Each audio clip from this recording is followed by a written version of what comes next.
आज मैं आप लोगों को हिंदी पढ़ाने जा रही हूँ।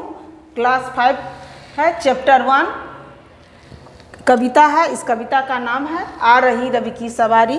प्रस्तुत कविता को हरिवंश राय बच्चन जी ने लिखा है और इस कविता के माध्यम से हरिवंश राय बच्चन जी ने हमें यह बताने का प्रयास किया है कि किस प्रकार सूर्य का प्रकाश संसार के अंधकार को हर लेता है, किस तरह वातावरण में परिवर्तन आ जाती है, चिड़ियाँ चहचहाने लगते हैं, तरह तरह के फूल खिलने लगते हैं और शीतल और मंद हवाएं बहने लगती है। प्रकृति देखने लायक हो जाता है जब प्रातः काल का समय होता है। तो कवि ने प्रातः काल के समय का वर्णन करते हुए इस कविता को लिखा है।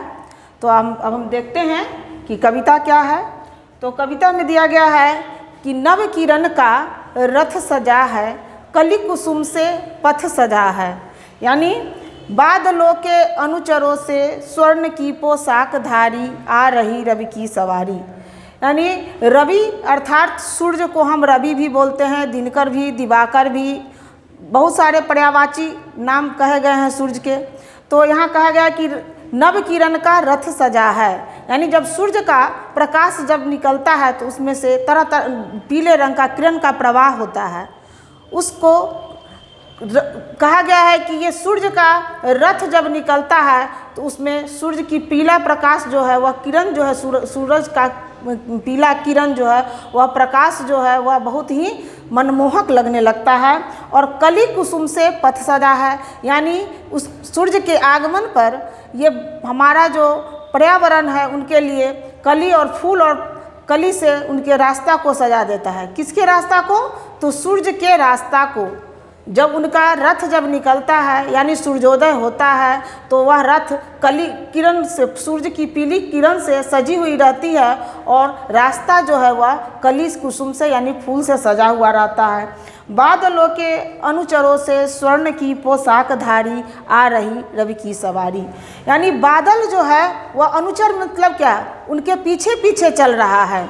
और स्वर्ण की पोशाक धारी यानी वह जो पीला किरण है वह सूर्य स्वर्ण के समान, स्वर्ण मीन्स सोना के समान, वह पोशाक के रूप में, स्वर्ण का पोशाक के रूप में यानी सोने के वस्त्र के रूप में वह धारण किए हुए हैं। कौन? तो सूर्य धारण किए हुए हैं। आ रही रवि की सवारी, यानी कवि ने रवि की सवारी यानी सूर्य किस तरह से पृथ्वी पर आते हैं उनका वर्णन किए हैं।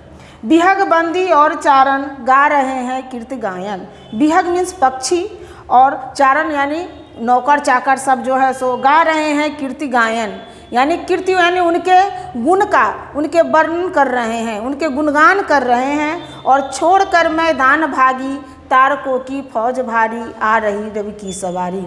यानी जब उनका आगमन होता है तो तारा जो है वह आसमान को छोड़कर भाग जाता है।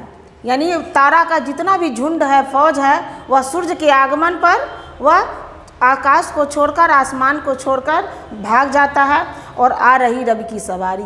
स्वाभाविक है, हम लोग जानते हैं कि जब सूर्य का उदय होता है तो तारा छुप जाते हैं क्योंकि उनका प्रकाश इतना तीव्र होता है, सूर्य का प्रकाश इतना तीव्र होता है कि उसमें तारा दिखाई देने का सवाल ही नहीं उठता। तो कवि ने इसको इस ढंग से वर्णन किया है कि तारकों की फौज भागी छोड़कर मैदान भागी तारकों की फौज सारी आ रही रवि की सवारी। यानी तारों के फौज को तारों का जो फौज है वह उनके आगमन पर मैदान छोड़कर भाग जाते हैं। चाहता उछलू विजय कर पर ठिठकता देख कर यह रात का राजा खड़ा है राह में बरकर भिखारी आ रही रवि की सवारी। यानी कवि कहते हैं कि सूर्य चाहता उछलूं विजय कर, यानी अपने विजय पर मैं प्रसन्न हो जाऊं, उछलूं। लेकिन जब एक तरफ देखते हैं कि जो रात का राजा था यानी चांद अपने आप में रात का राजा होता है, पूरा उसका ही राज्य होता है आसमान पर चांद का। लेकिन जब सूर्योदय होने लगता है तो वह एक भिखारी के रूप में अस्त की ओर चला जाता है, उसका समय समाप्त हो जाता है तो वह एक भिखारी की तरह से दिखता है।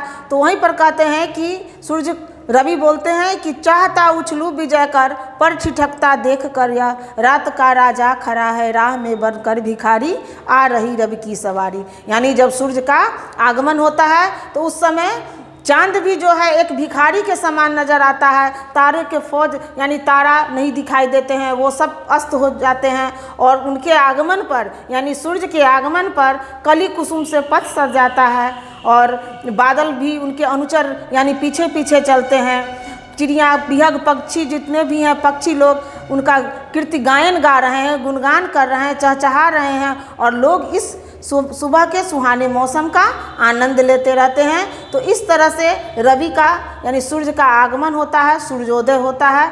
तो इस कविता के माध्यम से कवि ने यही सूर्य काल के उदय का वर्णन किया है कि किस तरह रवि की सवारी आती है यानी सूर्य की उदय होती है। उस समय हमें बहुत ही आनंद का अनुभव होता है।